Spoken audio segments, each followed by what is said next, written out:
You touched on the idea of neutrality or the creed of objectivity in journalism, and that's something that I want to make very clear. I have a bias, and I'm very honest about that bias. My bias is, first of all, the protection of international law. I don't think that is something that is ever examined by the majority of state-aligned media in the West and those in the Gulf states that are effectively working as a kind of outreach agent of Western media.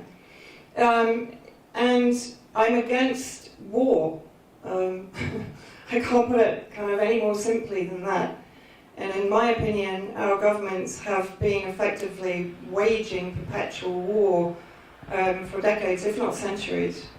And their intention is to continue waging those perpetual wars because, of course, they benefit hugely from it. The military-industrial complex benefits enormously from it. And so, therefore, those are my two main bias. I'm very proud of them, and I'm very happy to defend them with anyone. So that's just to kind of clarify exactly what my lack of neutrality is represented by. And as I say, I think any journalist will have some form of bias. It just depends on their honesty in admitting that bias, and as Stephen pointed out, the majority of Western media and Western journalists are not very honest about their bias. So what I'm going to do today, let me just get this a little bit higher. Is just examine, I'm going to go through a lot of material for you. Ken Stone in Hamilton kind of was a bit horrified by the amount of facts I sort of crammed into my presentation. But I think they're important. I think they're important as a resource to really understand the corruption, the mendacity, and the sheer violation of international law that's going on within our own governments, within our own rogue states, criminal rogue states as I see them, that have been waging this war against Syria for 9 years, and a war that was planned, of course, again, if you read Stephen's book, you get very much the historical context of this war and where it was actually planned long before 2011, when the externally fomented upraising actually started. So I'm going to focus on three elements of my investigations which I believe demonstrate particularly Canada's insidious role in supporting the soft power, the hybrid war complex, consisting of think tanks, of so-called humanitarian NGOs, government policy institutions, all these incredibly powerful resources, many of them funded by the billionaire complex, of course, the globalist and capitalist complex that are often behind many of these NGOs that are serving government in manufacturing consent for perpetual war. The first one is an organisation called Hollow Systems, which was established with Canadian governmental funding. I'll go into greater depth in explaining about who they are, but basically they were established by former US State Department officials, former US military, Navy, MIT experts, and so on. So not the kind of, as they describe themselves, the little startup agency that's providing ability for the white helmets to provide early warning systems. This is their marketing for civilians in Idlib in particular, to the northwest of Syria. I'll look at the OPCW, the Organisation for the Prevention of Chemical Weapon Use. And of course, the White Helmets, twice nominated for the Nobel Peace Prize, recipients of an Oscar in 2016 and nominated for another Oscar for another one of their promotional movies in 2017. Contrary to their marketing material, where they claim that they are there to serve all humanity, they are effectively embedded exclusively with the terrorist and armed groups inside Syria. They do not work in the 85% of Syrian territory that is now back under the protection of the Syrian government. I will go further into the war crimes committed by the White Helmets against the Syrian people But this image for me was one of the first ones that I saw that for me completely discredited their claims of neutrality and of humanitarianism. This was taken from an opposition group, or as they like to call themselves euphemistically, an armed group video showing the white helmets removing the boots of the Syrian Arab Army prisoners of war that had been killed, their bodies, then driving away with the bodies, standing on top of them and flicking the victory V. A later part of the same video shows another white helmet operative describing the throwing of those bodies onto the trash like the Shabiha dogs that they are. So very early on we started to see the behavior of the white helmets did not reflect the marketing or the massive PR industry that has supported them since their establishment in 2013. They were effectively, in my opinion, established predominantly with the help of British intelligence. A former British military intelligence officer, James Le Mesurier, established them while he was working for a British Foreign Office consultancy group, ARC Group, in 2013. They were not established in Syria, they were established in Turkey and Jordan. This was basically a government funding document, which we discovered. This shows basically the funding for Mayday Rescue. Mayday Rescue was established in 2014 by James Le Mesurier. So after he established the White Helmets, he then established Mayday Rescue to act as the implementing partner for the British government and to basically manage the White Helmets and to funnel the various donor funding to the White Helmets. And of course the funding is coming from all of the belligerent governments that have a vested and publicly declared interest in regime change inside Syria. So at this point we can see between 2017 and 2020, Mayday Rescue were projected 9 million in funding.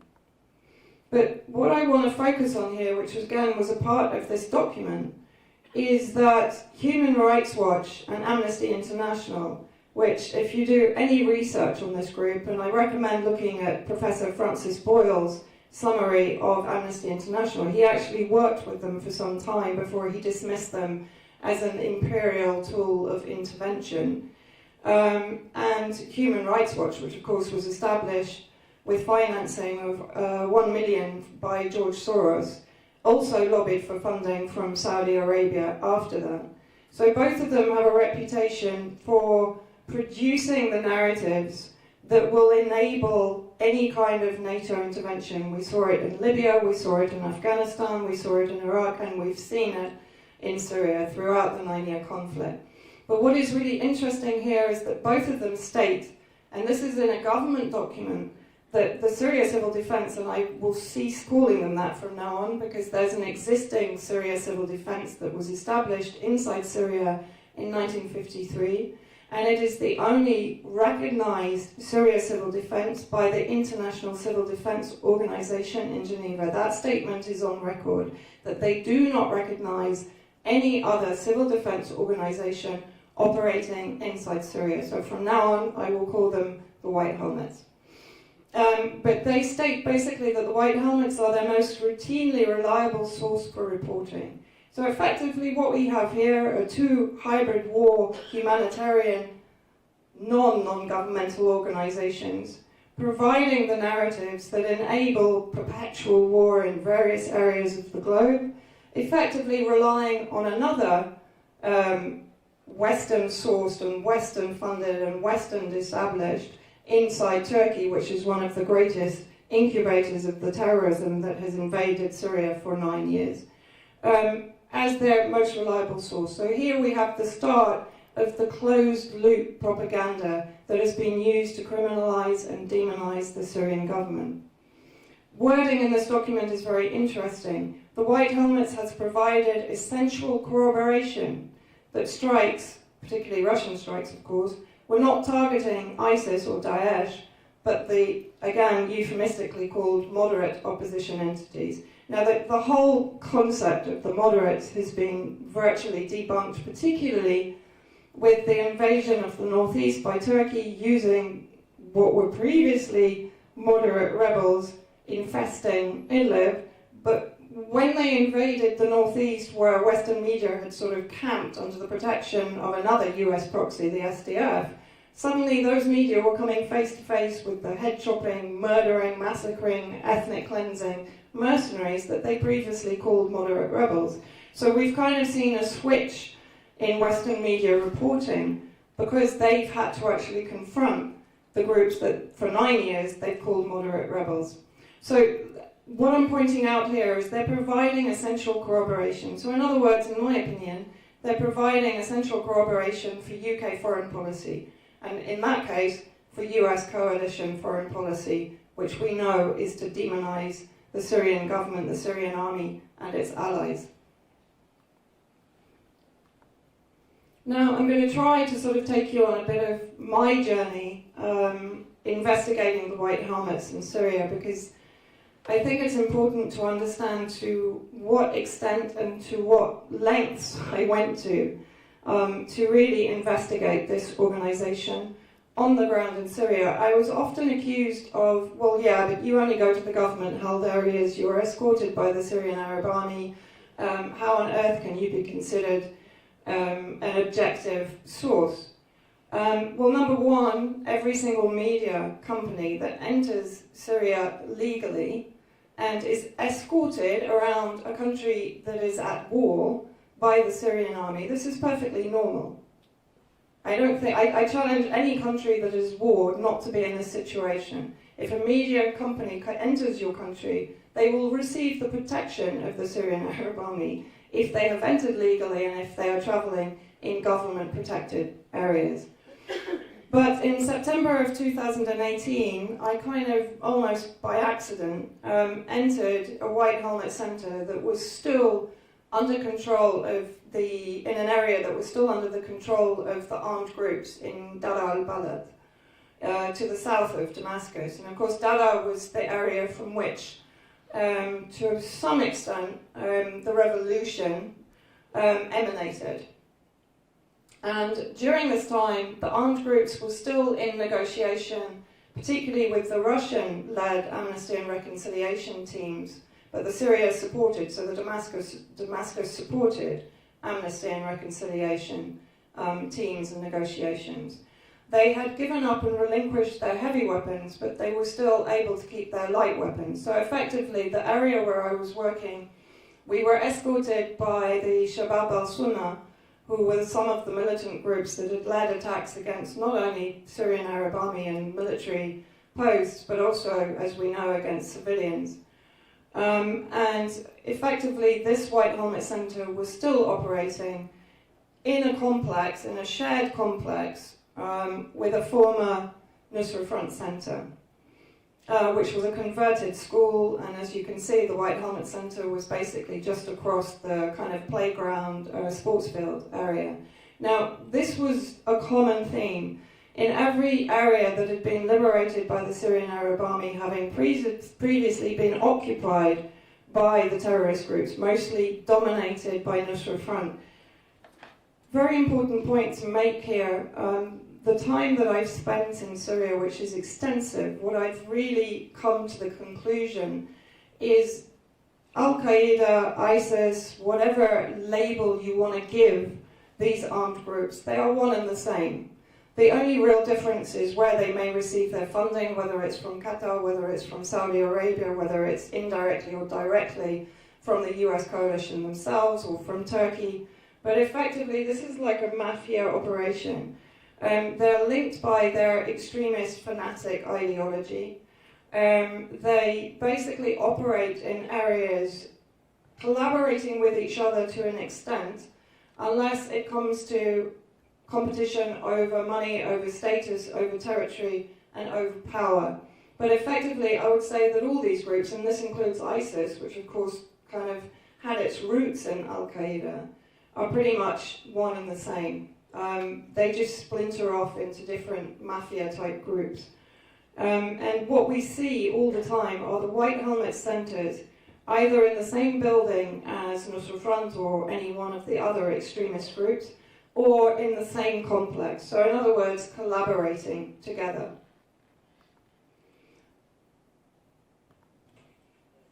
When I actually entered the centre, what was, in hindsight, quite amusing, at the time it was quite odd, I was introduced as an independent British journalist.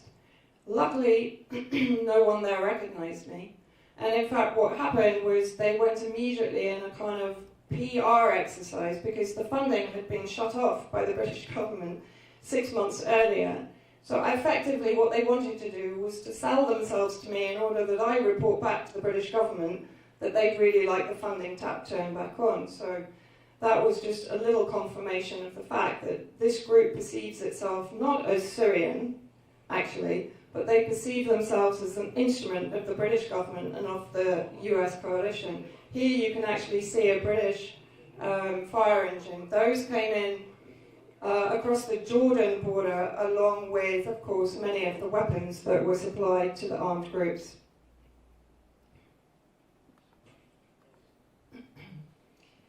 I have two images that are relatively disturbing, just to warn you.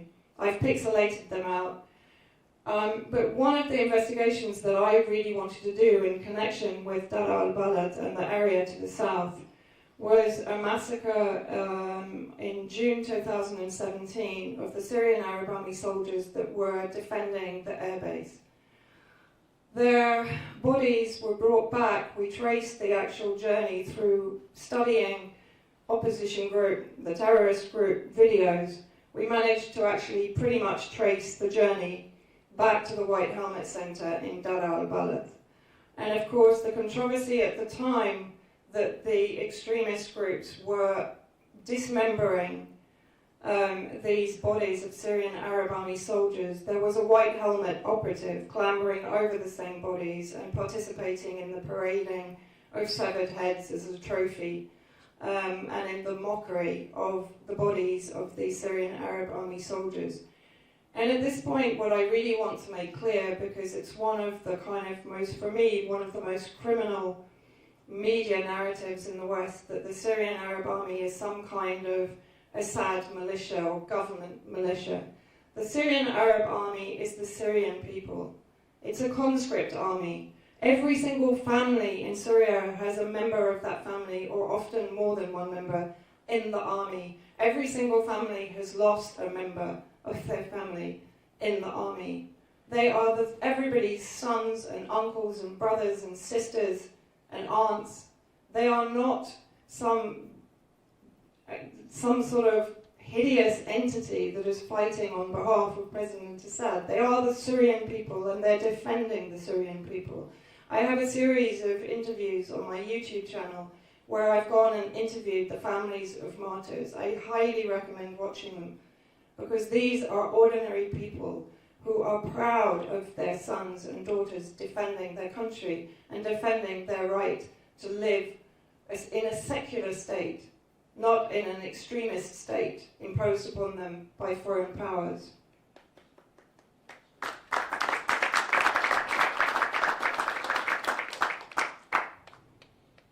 One of the very important things that Abu Mohammed al-Mahamid told me, and he was the leader of the White Helmet Centre, I had quite an extensive conversation with him, and that's all recorded in an article that I wrote shortly after this visit to the White Helmet Centre. But what he admitted to me, I asked him, well, okay, but you have a reputation of collaborating with Nusra Front, of effectively being Nusra Front. And he said, yeah, of course, they might be Nusra Front, and they might run a White Helmet Centre. So this means that all the colleagues are also Nusra Front. In other words, if the leadership is Nusra Front, or if the leadership is Free Syrian Army, then all members of that group will be Nusra Front or Free Syrian Army, or any one of the other extremist groups. So the leadership determines the ideology of the group of white helmets. But of course what he said was, yeah, but not in my area. He also told me that during the special evacuation by Israel of the white helmets in the south, which of course was pretty much orchestrated by Canada and Owen Kotler, and I'll come on to that shortly, a number of ISIS leaders and armed group militant leaders were also evacuated by Israel. The very fact that Israel is intervening to rescue the white helmets, you know, Israel is not going to do anything for anyone that it perceives to be against the Zionist entity. It's not going to do that. So the fact that Israel was happy to intervene and to evacuate these white helmets to Jordan is an indication of who is backing the white helmets. And of course it's been recently admitted by an IDF chief that Israel has not only been providing medical aid for the armed groups inside Syria, but it's also been providing weapons. I'll probably not play the whole video, but I'll play a little bit of it just to show you, because one of the arguments that I'm getting at the moment, particularly on social media, is, well, yeah, but you know, the Free Syrian Army that we see now invading the northeast of Syria, it's not the same as it was in 2013. Because of course the argument is that the Free Syrian Army were the real moderates, but they couldn't really hold their own against the Syrian government, so they were reinforced by, you know, friendly rebels like Al-Qaeda, ISIS, and other truly awful criminal armed gangs. So let's just go back to 2013 and listen to Abdel Jabbar al-Qaidi, who at that point was the Free Syrian Army colonel, talking about his relationship with ISIS. كيف هي علاقتك مع دولة الإسلام في العراق والشام؟ جيد. أنا علاقتي مع العراق بالتأكيد تواصل شبه يومي أنا والأخوة في دولة العراق. يقال بأن لحل هذه الخلافات وحل هذه المشاكل الأمور فيها تهويل إعلامي كبير، فيها تسليط ضوء كبير جدا على موضوع دولة العراق والشام وبأنهم تكفيريين حقيقة هم ليسوا كذلك؟ القسم الأكبر منهم ليسوا كذلك. يوجد البعض منهم من العناصر ربما لديهم فكر خاطئ، ولكن عندما نجلس معهم أخطاء فردية ربما أخطاء فردية. What is really interesting here is that there are some individual mistakes made by ISIS. Well, there's also some individual mistakes made by the White Helmets, participating in executions, mopping up of extrajudiciary executions that have been enabled by Sharia courts run by terrorist groups, the detainment and imprisonment of civilians under their protection. The list is endless, and I also have to say very strongly here, the evidence against the White Helmets comes from the White Helmets. It comes from their own videos, it comes from their own social media, it comes from their own reports. It doesn't come from Russia or even from me. I simply pick up on what they're reporting and I disseminate it. Russia gives a platform to people who are actually reporting the truth. That's the end of it. You know, Russia doesn't go out there and discover what the White Helmets are doing, because the White Helmets make it perfectly obvious what they're doing. So do the armed groups who are working alongside the White Helmets, often filming them, celebrating victories with the armed groups. So the archive of evidence against the White Helmets is extraordinarily big, and it's ever expanding. Much of my time in the last few months has been spent in northern Hama, in fact the Syrian Christian towns of Mahadeh and Al-Skalbiyah. Northern Hama has very recently been liberated from a variety of armed groups, again dominated by Nusra Front or Hayat Tahrir al-Sham as they've been rebranded in Idlib. This is Kalat al-Madik, which is Madik Citadel, which was around 500 meters from the restaurant where I'm sitting, where I took this photograph, in Al-Skilbiyah. The building that you see was the Nusra Front military headquarters in an old grain silo area, and underground was the White Helmet Center. So again, we had the clear collaboration between Nusra Front and the White Helmets. And I have to say, I mean, I spent a lot of time in Al-Skalbiyah, and I remember on one particular day from this very area before liberation, we received around 16 rockets, one of which landed around 10 meters away from me. So I can testify to the fact that these were not moderate rebels. They were not targeting military installations. They were targeting children. They were targeting churches and hospitals.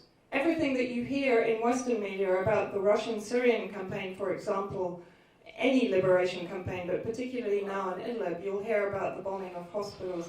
But let me tell you, one, the majority of hospitals in the areas occupied by terrorists are taken over by the terrorists because they're the perfect building for them to set up their military headquarters, their Sharia court headquarters, and their prisons for the civilians that are not complying with their ideology. So the signs for the White Helmet centres were all over Kalat al-Madiq, which, as I say, was wholly occupied. The majority of civilians had fled, actually as refugees, to Al-Skadbiya and to the surrounding areas.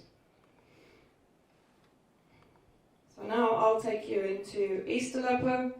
In December 2016 and then into early 2017, when I conducted really unpleasant inquiries amongst the rubble of the Nusra Front centres and the former White Helmet centres in East Aleppo. Now, during this time, what we found were a number of documents left behind. The White Helmets had tried to burn an awful lot of the documents and information that might, of course, implicate them in connection to the British government, etc. But they didn't manage to destroy everything. We found, and that's what's important in this element of the presentation, we found documents linking the British government to an organisation called Adam Smith International and Integrity Global Consultancy. Now, those two organisations had set up what they called a development programme called Tamkeen.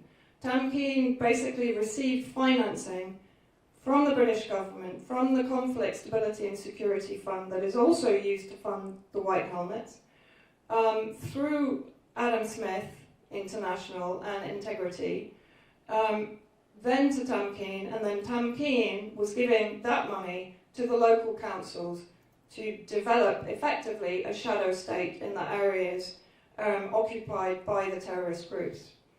Circled there you have Abdulaziz Maghribi. He was part of the invasion of East Aleppo in 2012. He was an armed member of the Al-Tawid Brigade that was backed by Turkey to effectively invade East Aleppo, to also carry out some of the worst or most criminal industrial theft of a lot of the industrial centres in East Aleppo and to re-establish them inside Turkey. That has been mentioned in the UN by Dr. Bashar al-Jafri. Maghribi then went on, he developed or went from Tawid Brigade to Abu Amara and Nusra Front. He was basically with both groups. Abu Amara, as I've been told, in East Aleppo, actually offered protection for Nusra Front. They were known to be one of the most brutal groups occupying that area. At the same time, in 2013, and this is where it gets interesting, Abdulaziz Maghribi, so he's an armed group member of one of the most brutal groups in East Aleppo. He became president of the local council.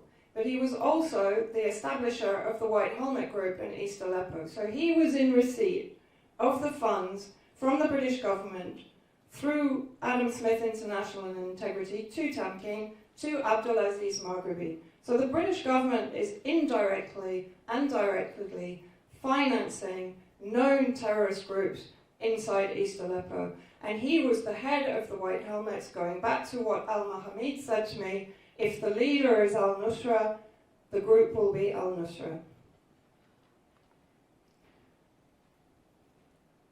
I'm now going to slightly switch. I'm going to go to the Balkans.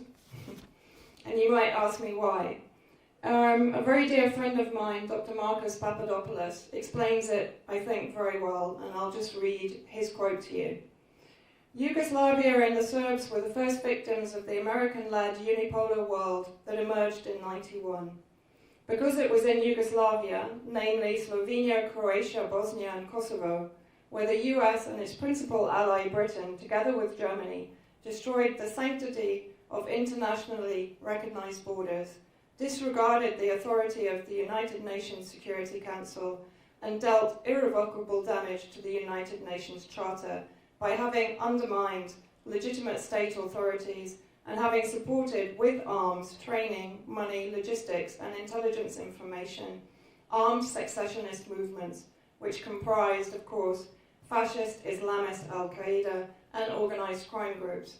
facilitated the arrival of mujahideen and jihadist fighters to the region, and employed their respective media outlets to demonize the people standing in the way of their objectives, the Serbs, accusing them of mass murder and genocide, and thus justifying the West's policy in the Balkans, and then directly intervened with military force to guarantee the accomplishment of their objectives.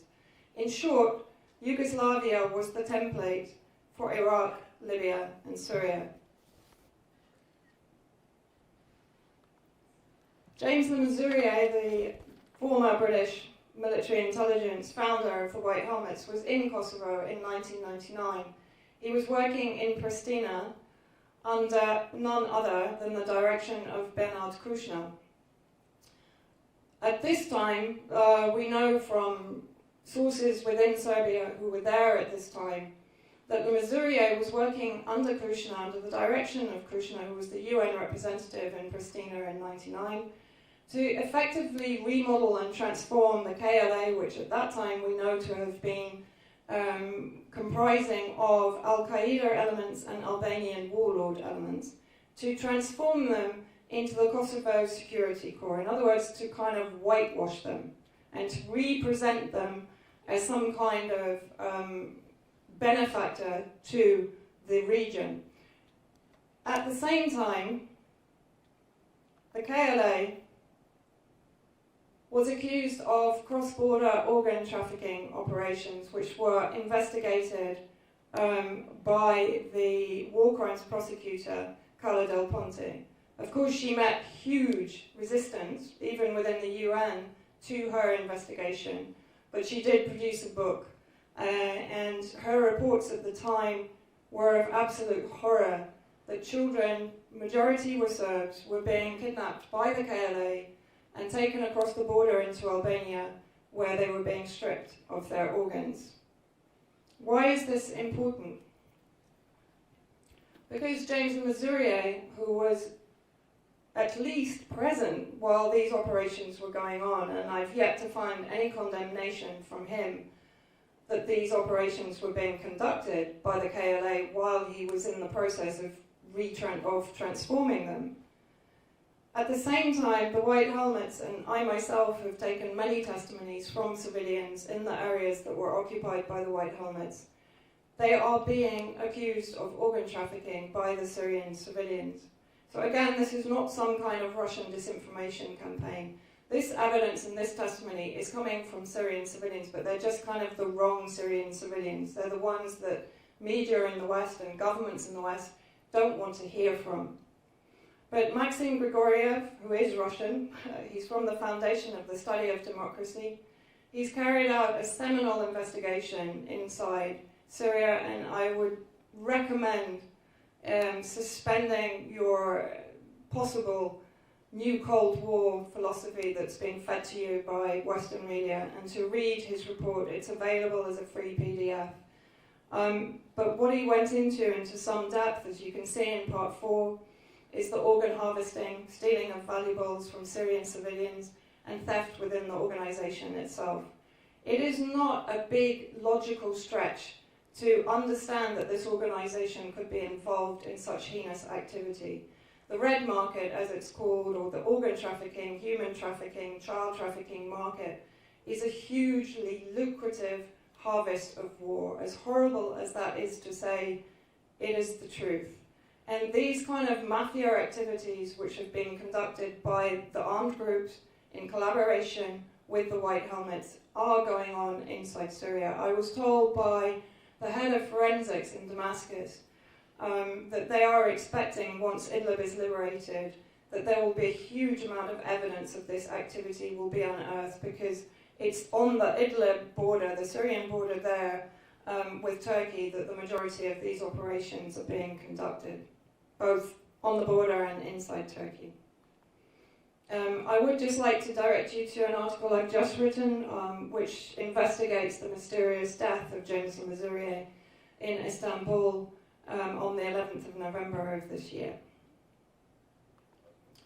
So what is Canada's role in this? I pinpointed the 3 organisations, and I'm just going to go through them and pick out Canada's role in supporting these organisations. First of all, obviously, Chrystia Freeland on Twitter commending the White Helmets as courageous volunteers. They are not volunteers. Even the lowliest worker at the White Helmets receives $150 a month, evidenced by wage slips and documents that we found in all the White Helmet centres, 3 times the amount that a Syrian Arab Army soldier receives for defending his country and putting his life down to defend his people. Canada has supported, to our knowledge so far, the White Helmets, $4.5 million in 2016. I'm not aware of any funding since then, but I'm happy for someone to correct me. Of course, Canada, and you saw there Chrystia Freeland celebrating the evacuation by Israel of a number of White Helmets in July last year. And of course, that was very much orchestrated by Erwin Kotler, who I'm sure you all know, who presents himself as a human rights lawyer, a renowned humanitarian. However, his very strong Zionist tendencies, his support of the responsibility to protect doctrine that of course has been used extensively by the globalist powers to manufacture again consent for their so-called humanitarian intervention against a country that they have decided should be destabilized and should be plundered for its resources. He's also heavily connected to Alan Dershowitz, who's considered his twin in the United States. Now, of course, Dershowitz was known for his defense of Epstein in 2008 when he managed to reduce Epstein's sentence for paedophilia, basically. Dershowitz has argued for the reduction in the age of consent. He's also endorsed, effectively, state-sanctioned torture by saying that, you know, the state should be given the right to torture people, but only non-lethal torture methods. Now, what's very important is what underpins all of these people's support and government support of the White Helmets is the fact that, okay, you know, they might have committed a few misdemeanors, like a few executions, they might have been seen with weapons, they might have been seen celebrating alongside Nusra Front, but hey, they saved 115,000 civilians inside Syria. I'm going to show you that no, they didn't. That's my article basically going into greater depth about Erwin Kotler's role. And again, his support of the White Helmets. He's a clear Zionist sympathizer, or I would say he's Zionist. He's very invested also, and that's interesting, in the Kurdistan project. He's a member of the Jewish-Kurdish coalition supporting the separatist movement in Iraq and also inside Syria. Mike King is an author and a historian. He recently sent me an archive that he'd created of an investigation into 4,354 tweets by the White Helmet operatives inside Syria in all the different areas. Now, you have to remember that you might say, okay, but that's just Twitter. But the White Helmets use, or rather their PR industry, use social media as their means of communicating information. So this is actually very important. So the headline claim of over 115,000 lives saved, they have documented only 625 to the end of October 2019, of which only 88 are supported by plausible video evidence, but Mike did actually tell me, yeah, but I'm really pushing it to say that that is even plausible, of which only 9 are named, and only 3 have surnames. That's a long way off the 115,000 that we're told by every single government official when questioned about the White Helmets. What is also interesting, this organisation is paid upwards of 200 million so far to document war crimes. It's pretty much fiction. I mean, this organisation has been created, yes, to document alleged war crimes of one demonized belligerent, effectively President Assad. They have not documented any of the crimes of the armed groups with whom they are embedded, so they're perfectly placed to see the torture, the rape, the imprisonment, the detainment, the deprivation, the theft, the summary execution of civilians, and yet not one of those incidents has been reported.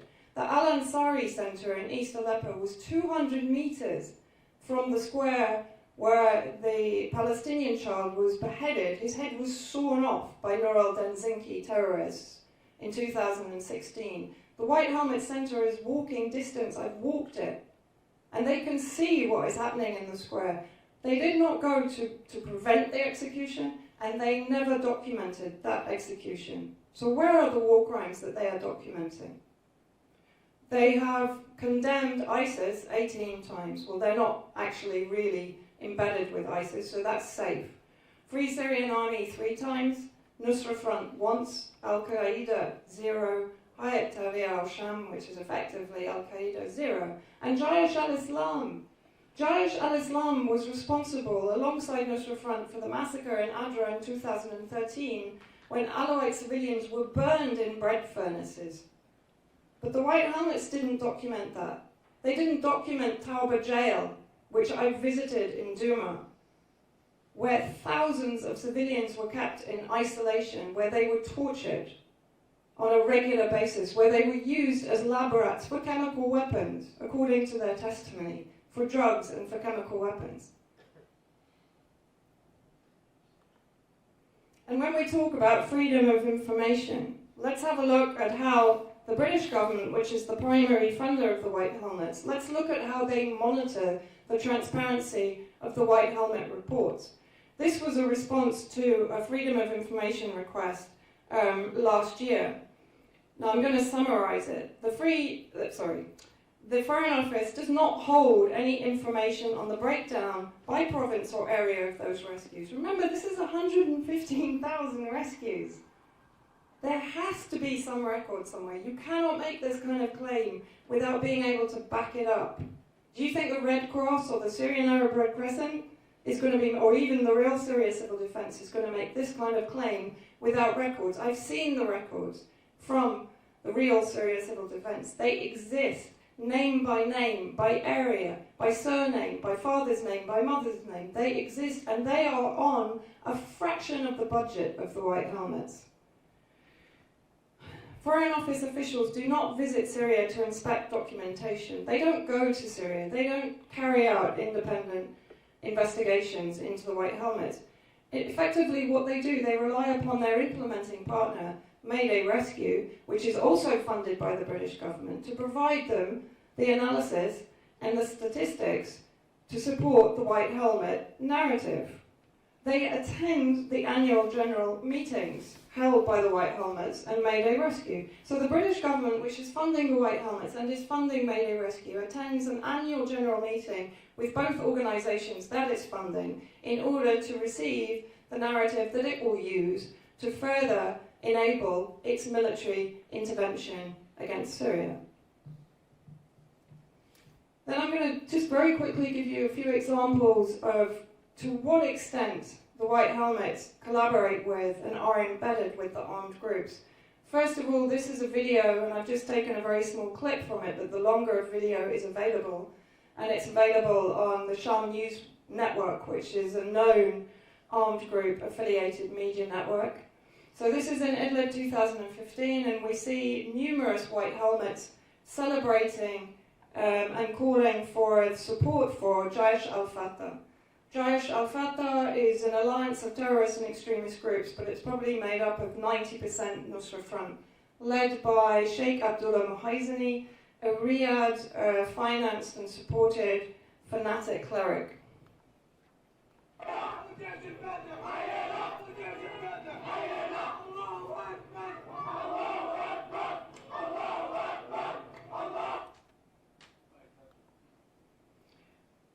And we also have to remember that Idlib, according to Brett McGurk from CENTCOM, is the largest Al-Qaeda haven since 9/11. Sheikh Abdullah Muhaizini, as I mentioned, there is actually, although I kind of hesitate to recommend him sometimes, there's a very good article by Joshua Landis about Muhaizini, which goes into a lot of depth about his activities inside Syria.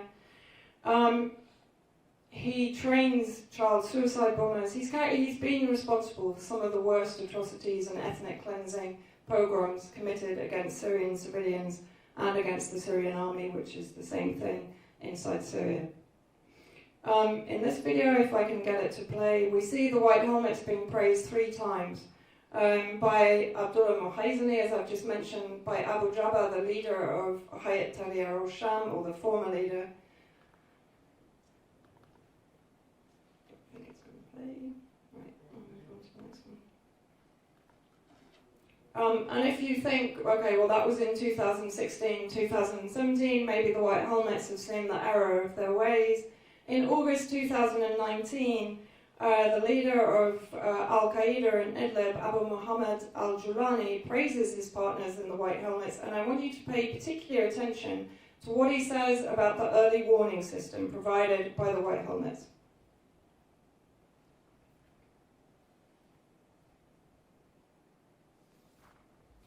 كذلك كان هناك دور كبير جدا للدفاع المدني بفضل الله عز وجل، لأنهم كانوا يلاحقون الطائرات، وعلى قائمة أهم الأهداف للطيران الاحتلال الروسي مواقعهم، فيقصفون ثم تجدهم يذهبون يعني مسافة قريبة من موقعهم ثم يعودون إليه قبل أن ينقشع حتى رباط القذائف التي تنهال عليه.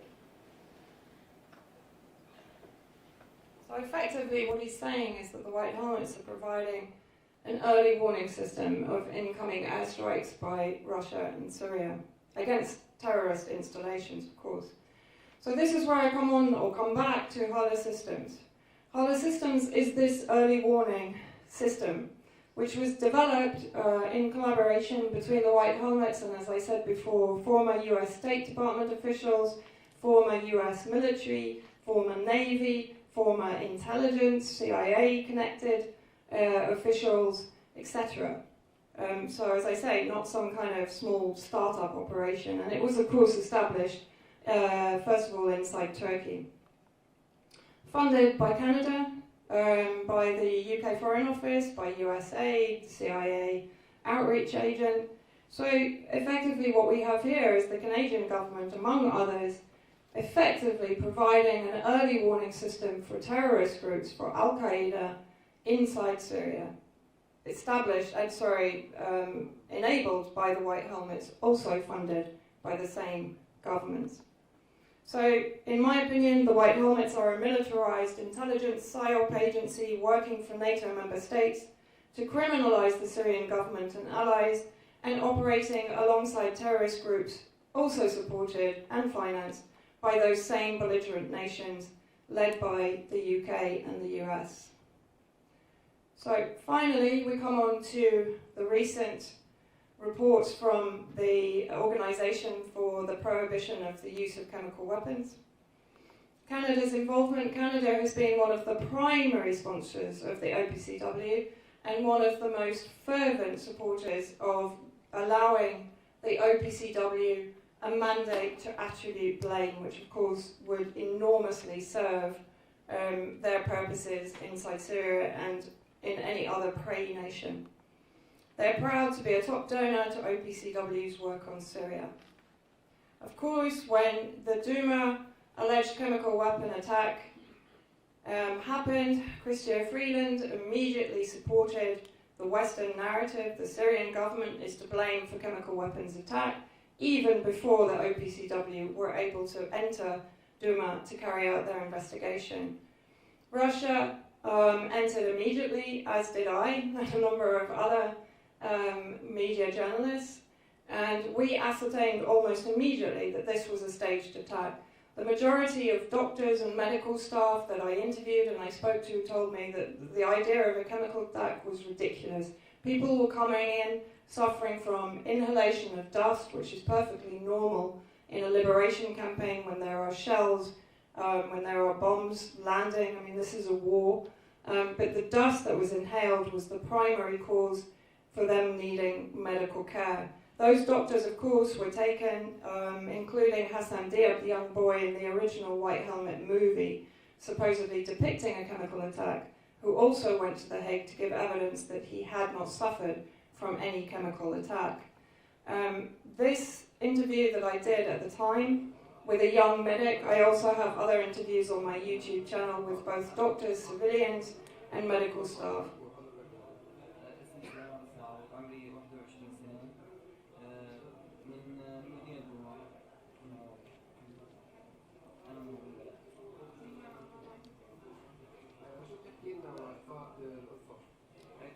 يوم 7 الشهر الجاري 7 من الشهر الجاري الساعة 7 مساء كنا عم نستقبل إصابات حربية تقريبا طول النهار. للساعة 7 مساء دخل أحد الأشخاص حامل ولد على إيده، حطوا على أحد الأسرى قال إنه مصاب بضربة كيميائية. طبعا كمبدئيا شفنا الولد كان عليه أعراض غبار قصف يعني غبار دم، وفي عليه ريحة حريق أو بلاستيك. I'll go on just a little bit because we're running short of time if we want questions and answers. But basically this medic, and it was reinforced by all of the medical staff that I spoke to, he basically said as far as he was concerned the White Helmets were the terrorist groups. There was very little differentiation between them. They shared equipment, they shared financing, etc. And he was very clear about the fact that particularly one child was suffering with asthma, and that was the main reason that he was having difficulty breathing. They gave him the Ventolin. He described the White Helmets bursting into the room and then hosing people down. And he said the funny thing was, he said people that were coming in with symptoms of smoke inhalation just got up and ran out because they didn't want to get hosed down. It was pretty cold at that time of year. So right from the beginning, those of us who have always challenged the dominant narrative. For example, over the days before the Duma alleged attack, I had actually visited chemical weapon facilities controlled by the armed groups inside eastern Ghouta with huge stores of chlorine, organophosphates, all kind of toxic materials that can be used to cause huge discomfort amongst civilians. They may not necessarily qualify as chemical weapons, but they can still do enormous damage if used in enclosed areas. And with me on those tours was CNN's Frederick Pleitgen. Now, when Pleitgen reported on the Duma chemical attack, he somehow omitted what he'd been looking at that morning and the day before with me. And actually, when I challenged him quite politely about that on Twitter, he blocked me. And has still blocked me. In fact, he put in an official complaint to the Syrian Media Ministry, which didn't go down very well. So now we're going to come to the very important leaks that have basically established the corruption of the OPCW, the fact that it is entirely coerced as an instrument of power, and power being the US coalition and its allies that have been waging this war against Syria. The first report that had been suppressed and the first whistleblower that came forward was an engineer called Ian Henderson, who provided evidence that the report that he had done into the extraordinary narrative that the Syrian helicopters had dropped cylinders from less than 1,000 feet, and they'd somehow managed to go through a roof, land on the floor, bounce onto the bed, and yet the bed was still intact and all the ornaments on the shelves around the bed were still in place, and yet we're supposed to kind of believe that one. But effectively, the engineer's report completely discredited this entire narrative. But the report of this investigation was excluded from the published final report of the fact-finding mission. So this was the first indication that the OPCW was effectively suppressing and omitting reports which would demonstrate that the UK, US and France had acted unlawfully when they bombed Syria on the basis of a fraudulent chemical attack in March 2018. And here, of course, we have the image of the cylinder, which, as I said, miraculously bounced off the floor and back onto the bed, but didn't do any damage to the bed. I also found this in a prior White Helmet promotional video made in 2017 in Khan al-Assal, which of course was the first area that was targeted by the terrorist chemical weapons against Syrian civilians and Syrian army. And of course we know the history of that. It took 6 months for the UN to send inspectors in, and then lo and behold, the day they arrived in Damascus, we had the 2013 Ghouta chemical attack, which conveniently distracted from the fact that the terrorists had access to and were using chemical weapons against civilians. I myself was in Skelbia in March of this year, the Syrian Christian town in northern Hama, when more than 30 civilians, including children, were brought in from surrounding villages about 10 kilometers northwest of Skelbia to Skelbia Hospital, suffering with inhalation of toxic substances. They had lesions to their skin, they had respiratory problems. They had 3 children that were in really serious difficulty when they were brought into the hospital. Thankfully, they survived. So this was a chemical attack by Al-Qaeda against civilian villages in northern Hama, and yet I can promise you that has never been reported or investigated by the OPCW. The next leak came very recently on the 23rd of November 2019 when Peter Hitchens, one of the few journalists actually in mainstream, had the courage to both meet with the leaker, with the whistleblower, and to view the email that this whistleblower had actually sent to the OPCW in disgust that they were omitting vital information from their report.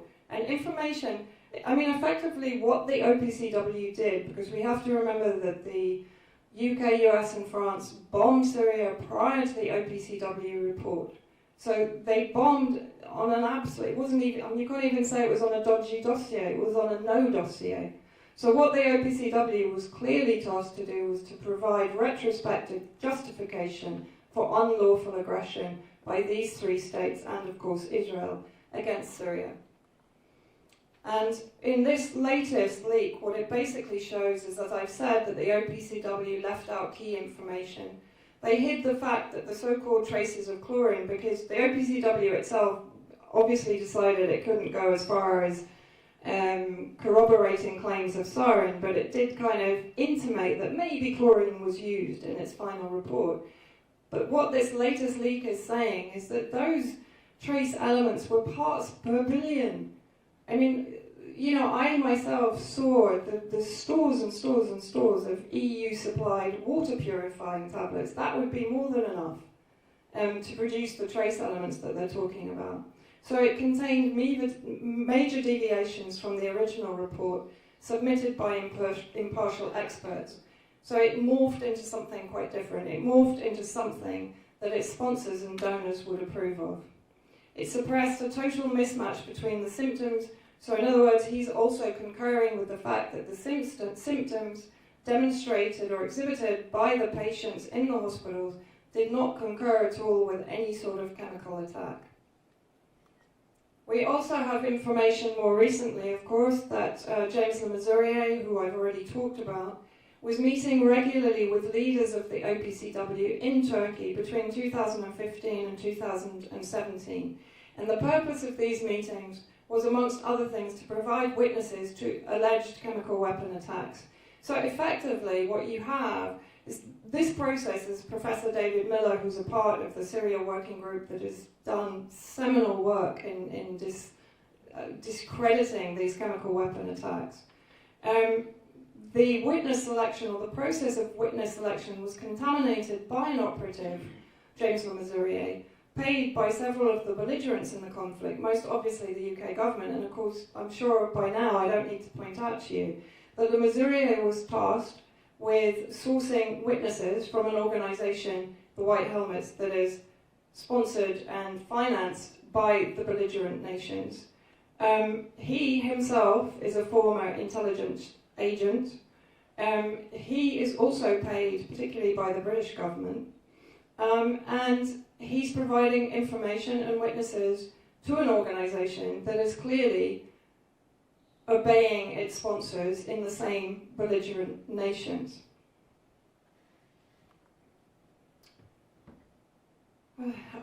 We also, as I said, we have information that OPCW inspectors are being intimidated and they are being coerced by unidentified US officials into endorsing untrue reports. So clearly there is pressure being put upon the OPCW, and this is no new thing. Jose Bustana, the former head of the OPCW, was kicked out by John Bolton when fundamentally he didn't agree with the weapons of mass destruction theory in Iraq. We mentioned at the beginning the campaign to discredit dissenters that challenged the establishment narrative. This was one of the many reports that were published at this time when we were basically pushing back against the chemical weapon narrative. And of course, the collapse of this narrative now, and with the exposure of the OPCW as the corrupt organization it is, must raise questions over the other chemical weapon narratives inside Syria, particularly Khan Sheikhoun, where, of course, the evidence was collected by the White Helmets, it was transported, or the chain of transportation was basically the armed group, so predominantly Al-Qaeda. And so therefore, in my opinion, with what has happened with Duma, must raise questions over the entire chemical weapon narrative that has been used to criminalize and to criminalize the Syrian government and to facilitate and manufacture consent for military adventurism inside Syria. At this point, of course, they were describing my saying that the Duma attack was staged is to enter an Orwellian world.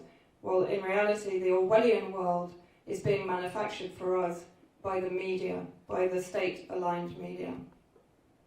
And I'd just like to point out that they very cleverly cropped the image to use on the centre page of the Sunday Times, and they erased or disappeared the rest of the US peace delegation that accompanied me to a meeting with President Assad in July 2016, as this is one of the smears that keeps sort of being regurgitated by the press in their attempts to shut me up. I just thought I'd like to point that one out. Questions that I think should be raised following the Duma chemical attack. First of all, if this attack was staged, as it clearly was, if children's bodies were rearranged in a way to make the whole narrative as appealing as possible to a Western audience, we need to be asking who killed the children and civilians that were used to produce those staged images. Where are the bodies of the victims that Raed Saleh, the so-called chairman of the White Helmets, actually allegedly located for the OPCW, according to an article in the Telegraph? And last question, just to see if we're all paying attention. Why is the White Helmet operative wearing a gas mask but no gloves, if effectively at this point they were claiming that sarin was being used? I'd like to just play a very short part of an interview with Scott Ritter, weapons inspector in Iraq, urban search and rescue expert, an interview that he had with the Ron Paul Liberty Institute shortly after the Khan Sheikhoun chemical attack in 2017, which of course also elicited further aggression from President Trump. Right off the bat, when you have samples taken by an interested party, in this case the rebels on the ground, in particular an NGO known as the White Helmets, they took sampling without any protocol on the 4th of April. 9 days later, they turned these samples over to the OPCW, and the OPCW accepts these as viable sampling.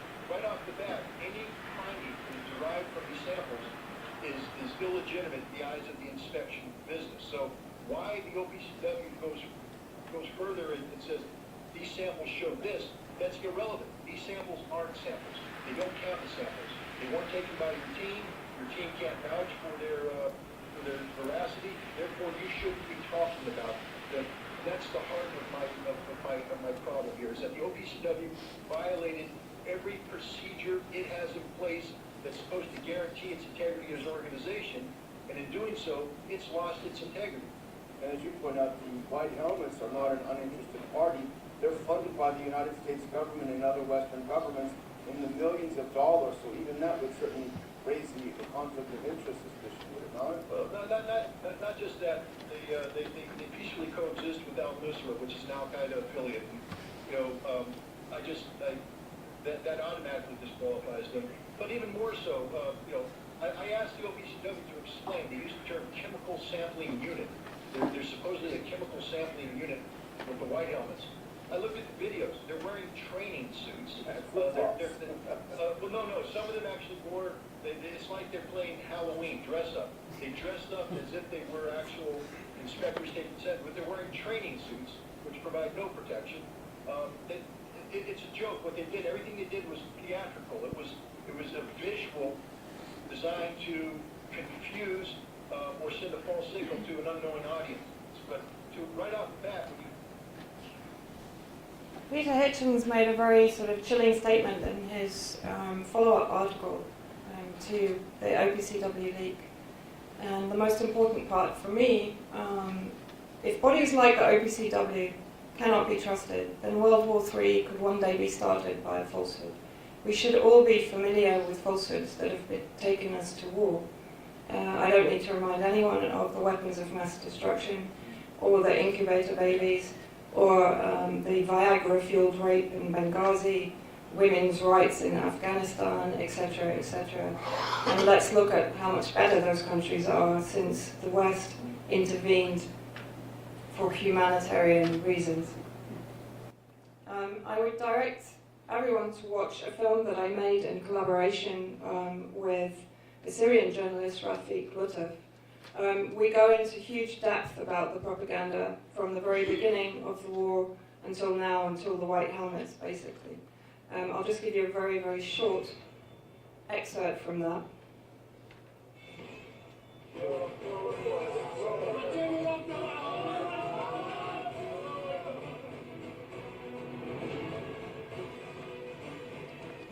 This is not the truth. I am afraid this is not the truth. You are reporting what somebody told you. This shouldn't be done on CNN.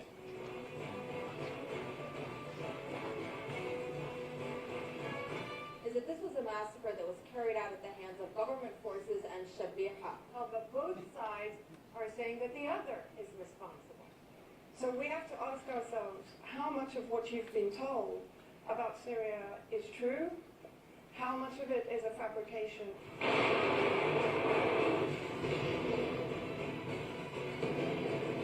If people decide to be free, independent, nobody can conquer them. Nobody can conquer them. And that goes for us in the West. If we decide to be free and independent, then nobody can conquer us.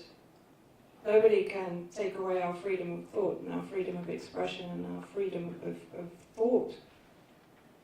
It's a very important point to make, and it's something that I've learned through working inside Syria and even outside Syria, dealing with the attempts to shut down anybody who challenges an establishment narrative. I don't need to mention Julian Assange at the moment. So I think my final point here is we need an independent inquiry, we need a public inquiry into what is effectively a publicly funded organization, the White Helmets. An inquiry into the crimes that they have been accused of by the Syrian people. Why are the Syrian people being ignored if their children are being kidnapped, if their children are being returned with their organs missing, if their children are being trafficked? Don't they deserve a hearing? Don't they deserve that we campaign for a public inquiry into this group? We're paying for them. We're indirectly responsible for this.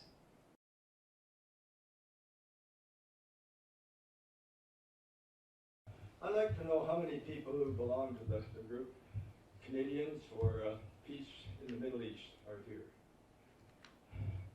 One? One. I'm disappointed because, and it's not just that group. A lot of groups are fighting for one or two things in particular. How many are aware of what's going on in Bolivia right now? Thank God. But how do we get more aware of it? That's the point. It's all tied in. And you know, I've followed you right since you made some of your early things.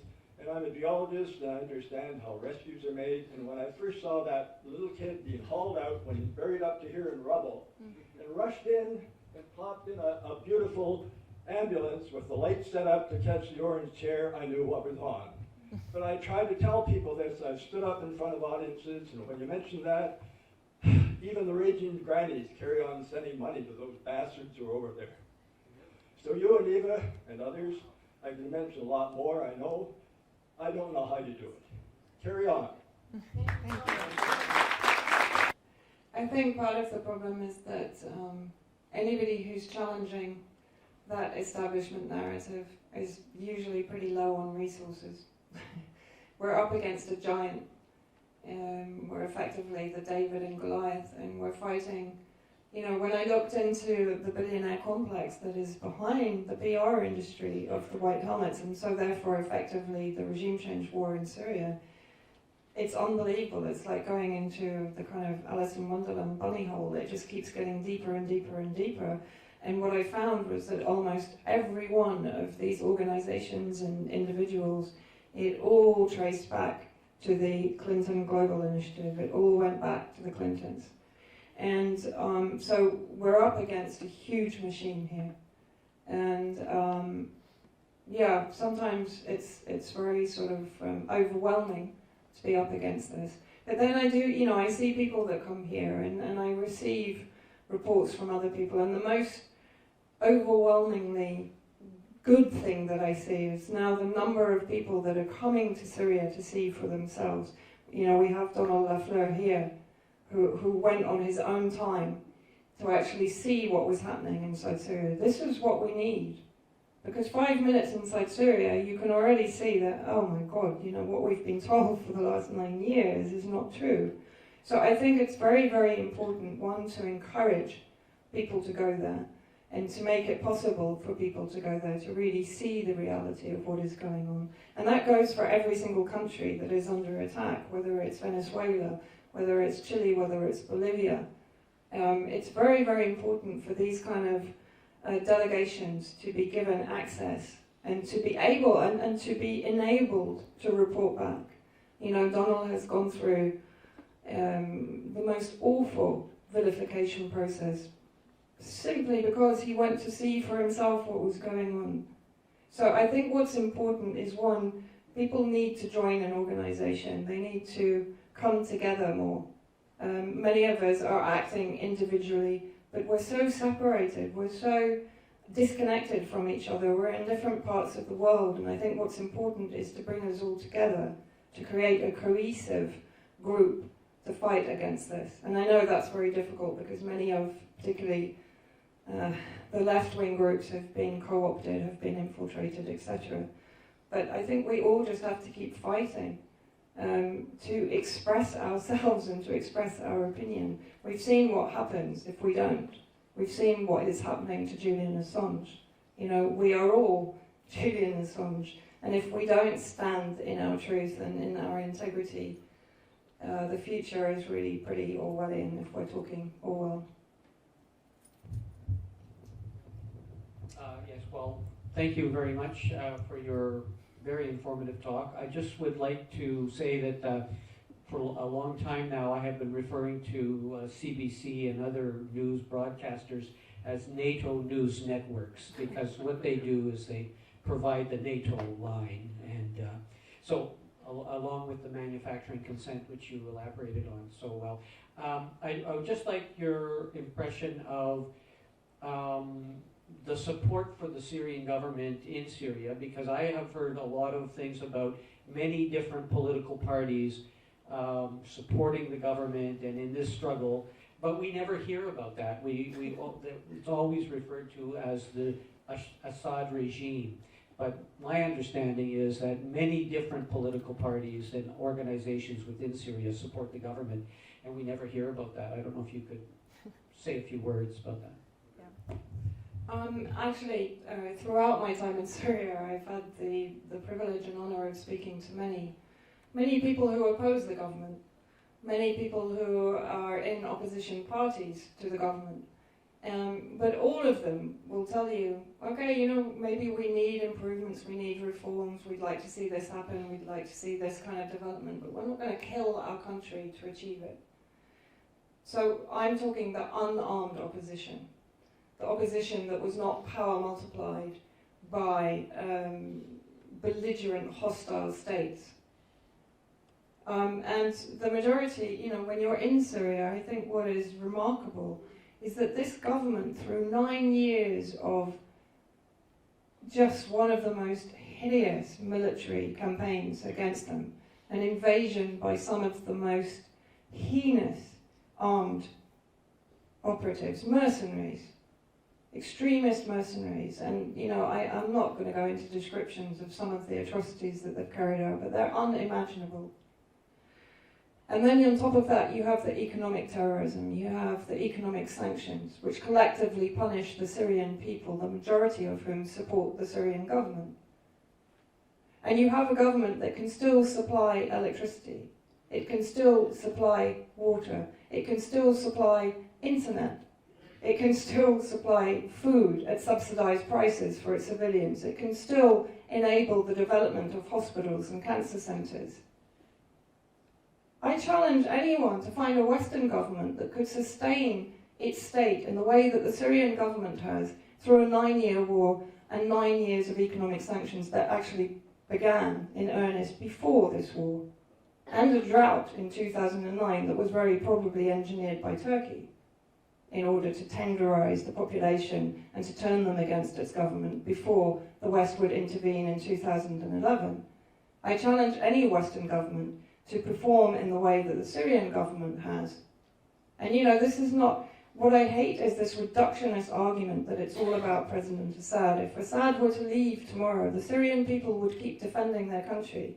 They would keep defending their secular existence against, as I said before, an Islamist extremist regime that would take them back to the Dark Ages, and that's what they're trying to do. They're trying to take a modern, progressive Middle Eastern state where its leader was a known reformist. Speak to the former British ambassador to Syria, Peter Ford. He will tell you, Assad was a reformist. Everyone was optimistic when he came to power. The only reason that the courting of President Assad failed or started to turn the other way was after 2009, when he rejected the Qatari pipeline in favor of the Russian-backed Iranian pipeline. Prior to that, find me one criticism of President Assad. They don't exist. So that's the hypocrisy of the West. So in answer to your question, the Syrian people, those in the real free Syria, the Syria that is free of the terrorist occupation and plague, support the Syrian government because the Syrian government has given them stability. Even in terrorist-held areas, they've continued paying the wages, they've continued supplying electricity and water. So this state, that's why I support this government. I support it because it stands in defense of international law against those that would violate international law and descend us into an abyss of global insecurity. And because it has defended its people, it has provided for its people throughout this war. Thank you.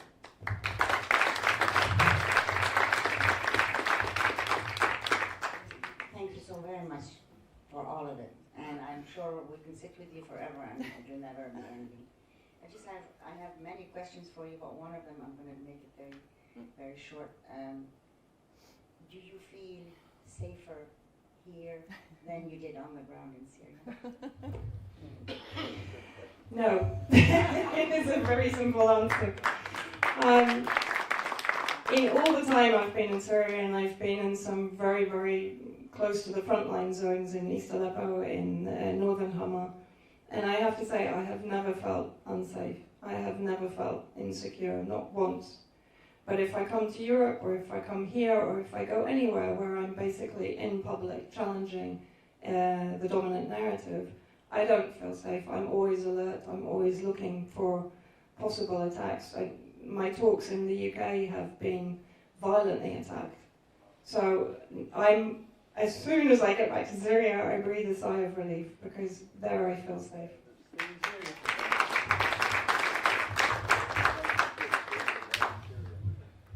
Thanks again. I have two questions. First, where can I find that Vito movie? On my YouTube. Okay. And second, so the mainstream media is layered, right? You got your CBC, your things that just like the sheep go to. Yeah. And then you have other things like Democracy Now! And The Guardian, like stuff like that. So I'd like you to talk about the role that these other sort of almost like a catch-all or an umbrella to, I would like you to talk about their role in this because I'm guilty of almost being duped by the coverage. And I was listening to the CBC, and I was like, what else is out there? And Democracy Now! Is one of those things that almost duped me. I'm happy to say that I got through that. But if you could talk about that role. Sure. Yeah, very similar to Democracy Now!, who, by the way, consistently refused to interview me, even when I was the only Western journalist on the ground in East Aleppo. But they effectively just fed me the government narrative and said that they didn't want me on, basically. We also have The Guardian in the UK, which of course was established as the kind of left-leaning liberal rag, you know, providing an alternative view. But from around 2012, I think the last, maybe not the last, but one of the last articles written by Jonathan Steele, though, of course, was demonstrating that what the media in the West was not talking about was the popularity of President Assad. And there were also a number of polls in Doha, Qatar, etc., that I think Stephen covers in his book, demonstrating the extreme popularity of this leader, not only in Syria, but in the whole of the Middle East. And so what we have, in my opinion, are these kind of, probably Stephen can describe this better than me as a learned academic, but you have these kind of almost controlled opposition media outlets, Democracy Now!, The Guardian to some extent, some of the more counterpunch. I mean, they've done a complete kind of reverse from the early days when they were really recognised as one of the beacons in independent media. But they've now been infiltrated by the likes of Eric Draitser and the wonderful Louis Project. And they are now basically turncoats to the independent narrative. You know, they're undermining it. The most recent article they put out was sort of saying, no, Duma was a chemical attack. You know, all these leaks have no validity whatsoever. So I think it's a very difficult question for all of us to find a site that is utterly trustworthy. And I think what we all kind of have to do is to divorce from the need to rely upon any particular site and to develop our own way of independent thinking and rational analysis of any given situation. And I said to someone the other night, what we don't focus on enough is international law. Because if we use international law as a measure, that gives us a very good indication of which side of that line we should be on. I know that international law is largely corrupted now by the US, the UK and France, by the Security Council, etc., etc. But nevertheless, there are laws in place, and if we focus on that, that gives us a very good measure. Even if we don't like a particular government, if we don't like certain measures of that government, if we come back to the international law line, that gives us a very clear indication of where we should be standing as anti-war activists. And I see it all the time. I mean, I see, you know, everyone now cheering for the Hong Kong demonstrations, which are clearly NED financed and orchestrated, you know, while the Yellow Vest movement in France is being completely blacked out. Nobody's getting any information about Macron's state-sanctioned violence against his own people. So, yeah, there are channels like Democracy Now! Finian Cunningham has written a very good article. Basically, I'll give you the details afterwards. Debunking Democracy Now!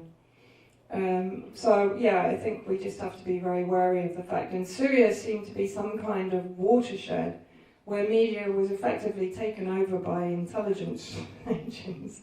I would very clearly say that about The Guardian. I've written an article about Martin Chilov about the fact that I very, very clearly believe that he's part of MI6, just from his operations inside Syria, how he can mingle with ISIS fighters, how he can operate alongside Al-Qaeda without getting his head chopped off or without getting kidnapped, right? So I think, you know, I think we all have to get out of this paradigm of relying on any one source or any one outlet.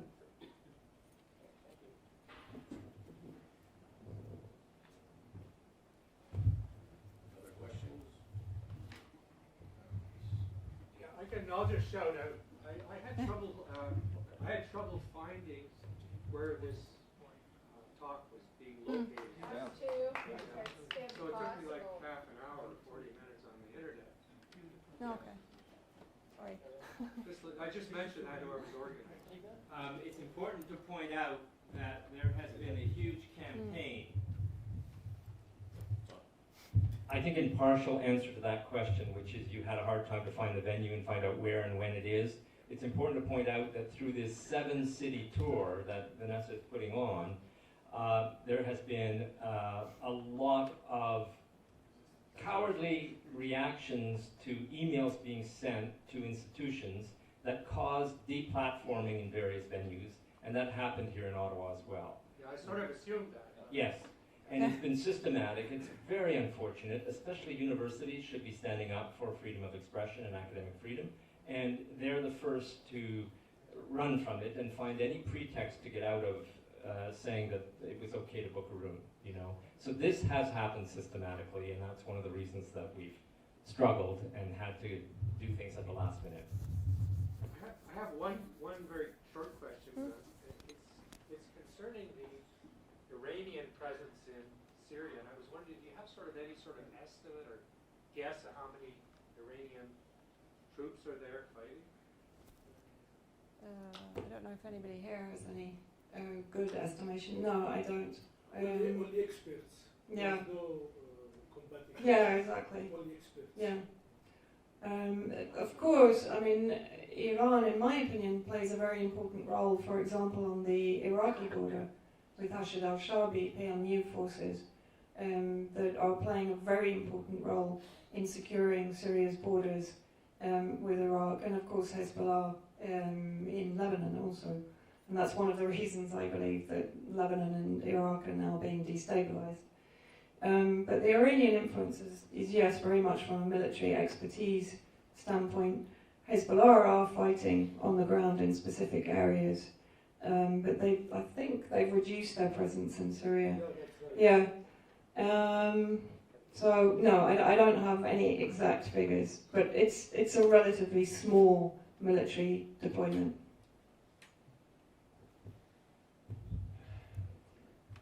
Could I just make one final comment? Yeah, I'll keep it very short. It's just before this group escapes, I wanted to make the point, be careful on the internet, because I've had a lot of stuff that is cut off now, and now I'm just contacted by their messenger to send things out, because I've never been trained in this sort of thing, but that's a minor thing to be aware of. The more important thing is keeping people together. The small group here, you know, hung on with Vanessa beyond the time. I just wanted to say another movie is Pilger. He's a tremendous guy who has thousands of things, and there are a couple of great ones that go back to the Dulles brothers. Read about that, okay? And then the other thing is that to stay together, we should form a group that covers everything, what you've talked about, instead of all working on our own individual things. Thank you. Or take the group and get together. Thank you for that note. We should probably wrap up. Vanessa, do you want to close? Okay, members of the community want to thank you, so we have that lined up. Do you want to make any final comments before you receive flowers and thanks? No, I would just really like to thank the organisers. I know this has been an incredibly kind of difficult tour to organise and to maintain, and thank you to everyone for coming. I really appreciate it. And sorry, I'm interrupting the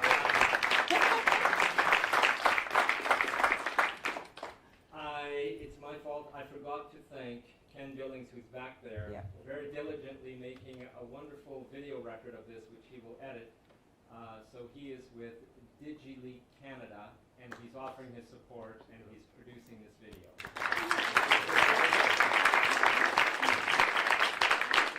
Thank you, Ken, for doing that. I would also like to recognize somebody who has also been at the forefront of truth in going to places in Lebanon, in Palestine, and standing up for the people there. That's the former member of parliament in Gatineau, Mr. Richard Nadeau.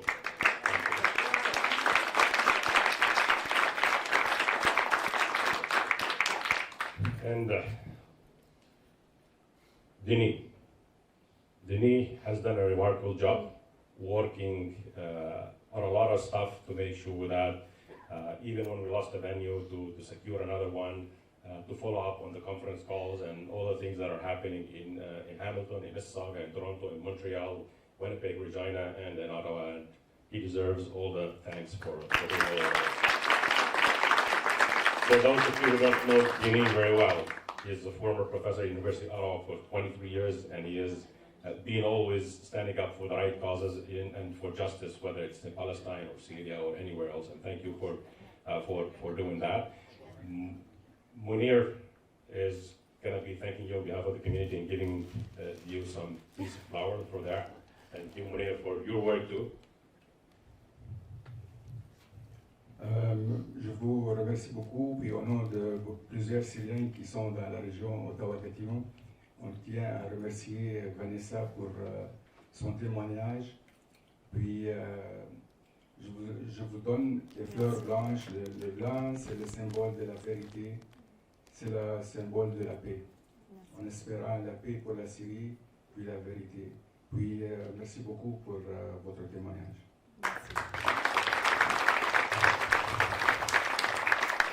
And last but not least, we want to thank Vanessa Beeley. I considered myself to be very informed, and today I have learned a lot.